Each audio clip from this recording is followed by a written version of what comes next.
Mr. Blake had never been the kind of man to humble himself. To him, the world was a stage, and only the successful deserved the spotlight.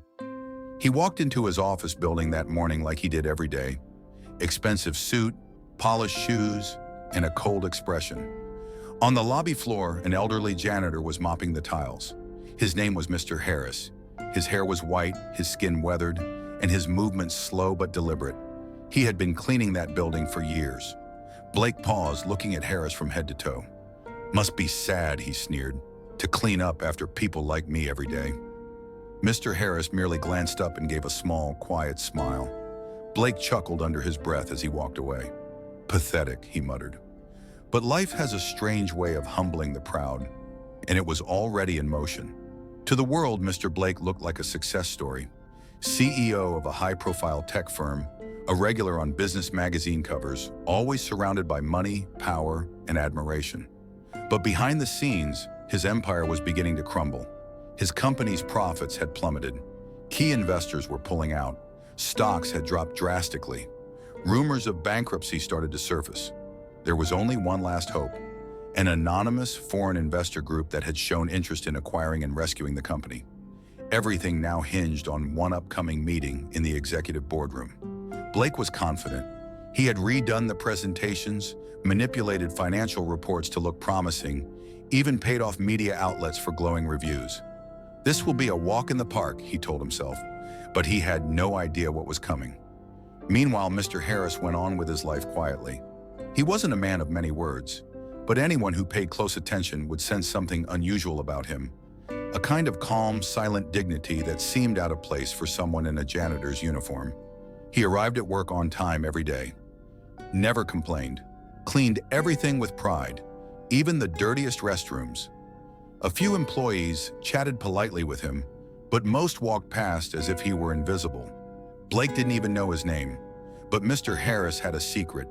Decades earlier, Harris had been a nobody, the son of poor farmers on the outskirts of town. He never had a college degree. He worked odd jobs just to survive, but he had something rare: wisdom, patience, and relentless determination. Years ago, he started buying small pieces of land during a real estate crash when everyone else was selling. He bought what no one wanted: abandoned properties, rundown buildings. When the economy rebounded, so did his wealth. He became a silent billionaire, not because he wanted luxury, but because he knew value where others didn't. Instead of showing off his wealth, he chose to revisit his roots, often disguising himself as a janitor in his own buildings. And the skyscraper where Blake worked? Mr. Harris owned it. Friday morning arrived. Blake was dressed in his finest suit. His tie was perfectly knotted. He wore the cologne that cost more than most people's monthly wages. His assistant whispered, "The foreign investor is here." Blake walked into the executive boardroom, head high, ready to deliver the performance of a lifetime.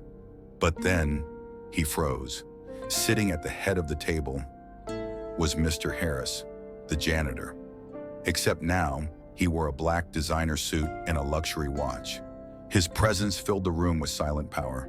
Blake's throat went dry. His knees felt weak. Mr. Harris offered the same soft smile he had given while mopping the floor. "Please, have a seat, Mr. Blake." After a few minutes of pleasantries, Mr. Harris spoke. "I'm sure you're surprised to see me here," he began calmly. "But yes, I do own this building, and I'm one of the major shareholders in your company."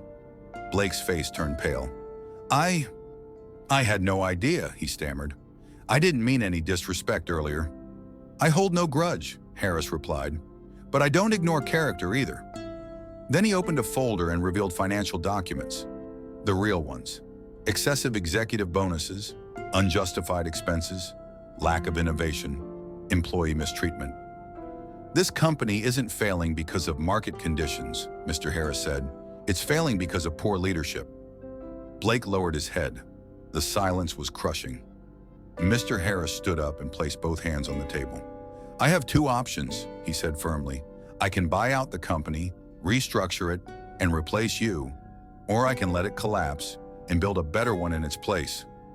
Blake's heart pounded. His voice trembled. "I'm willing to change," he said. "Please, Give me a chance. But Harris looked him in the eye. This isn't about you anymore. This is about the people you led, the people you ignored, the janitors, the interns, the secretaries. You judge people by their roles, not their worth. Blake said nothing. I came here as a janitor to see if anyone still treated others with